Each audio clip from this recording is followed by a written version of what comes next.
Қыздар, мен барлық лекалаларымды дайындап алып, уже матада пішіп, анда джинсы матасымен жұмыс жасайын деп жатырмын.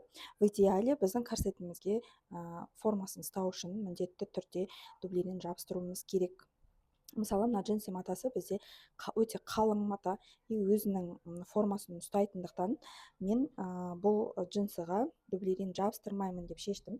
Но сабақты сіздерге толыққанды корсет сабағын, жаңағы корсетті идеально етіп тігу үшін сіздерге барлық нюанстарын көрсетуім керек. Қараңыздар, мен қазір мынандай японский шелковый ткань, өте жұқа. Қараңыздар, даже өзінің формасын да ұстамайды. Мінекей өте жұқа мата. Осы матаға дублеринді қалай дұрыс жабыстырып, қалай дұрыс крой жасау керек, соны көрсететін боламын сіздерге. Қараңыздар, мен джинсы матасынан корсеттің толық барлық детальдарын кроить етіп алдым. Мынау бізде астарды обычный саржа гуречиктан кроить еттім. ХБ матасынан кроить етсеңіздер де болады. Мысалы, неге қатысты, жаңағы корсетімізге қатысты кез келген мата, мысалы астар бола ма, ол басқа деталь бола ма, сізге қандай көңіліңізге ұнайды, сондай кез келген матаны, кез келген фурнитураны қолдана берсеңіздер болады. Енді қараңыздар, мен мынау бізде астында, мінекей қараңыздар, астында жаңағы шелк матамыз екіге бүктеп, мінекей мынандай жайып қойдым.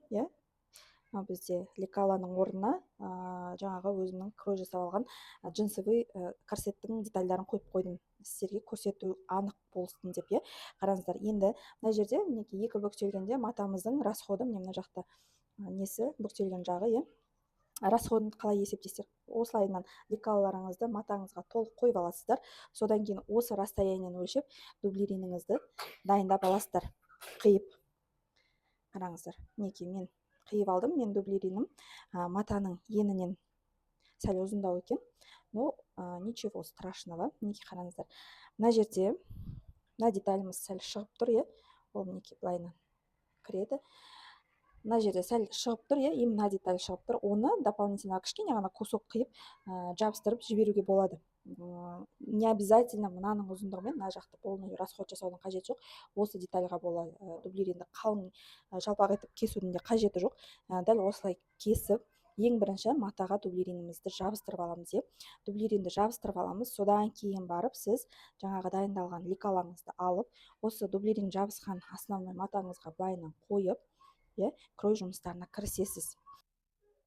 Қараңыздар, осылай детальдарды қойып аласыздар да, жаңағы борларыңызбен, ручкаларыңызбен сызып алып, содан кейін қиясыздар. Негізінде матаны бір бөлек, дублеринді бір бөлек крой жасайтын да қыздар болады. Басында барлығымыз сөйтіп істегенбіз. Мен де солай тіккенмін.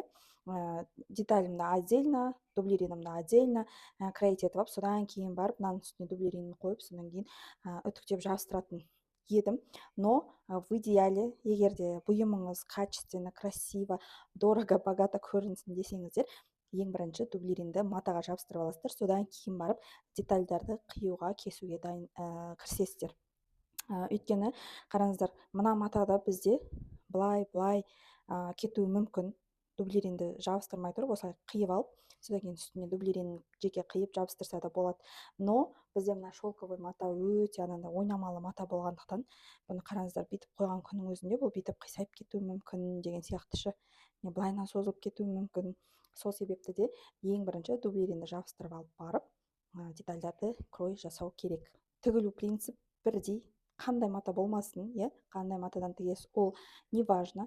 Принцип біреу, тігілетін тек қана разницасы бізде корсет ригелинмен және ригелинсіз болады.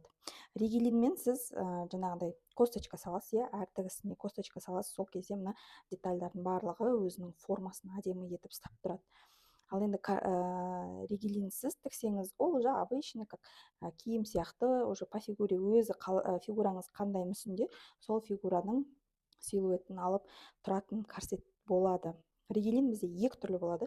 Біреу вшивной, біреу вставной. Мен сіздерге қазір вставной ригелинді көрсететін боламын.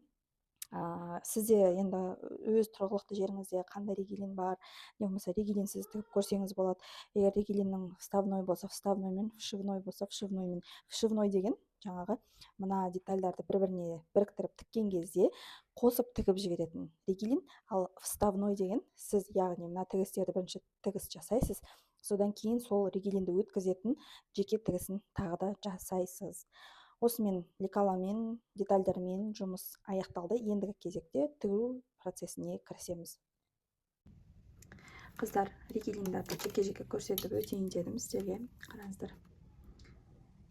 Мына жерде бізде мынау вставной ригелин деп аталады. Несі ширинасы бізде 3 см, ал вшивной ригелин деген бізде мінекей мынандай.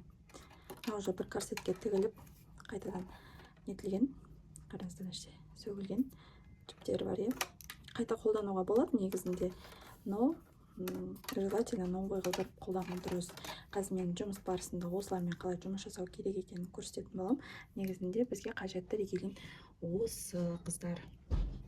Неге әр базарда әр қалай тұрады. Негізі екеуінің бағасы бірдей.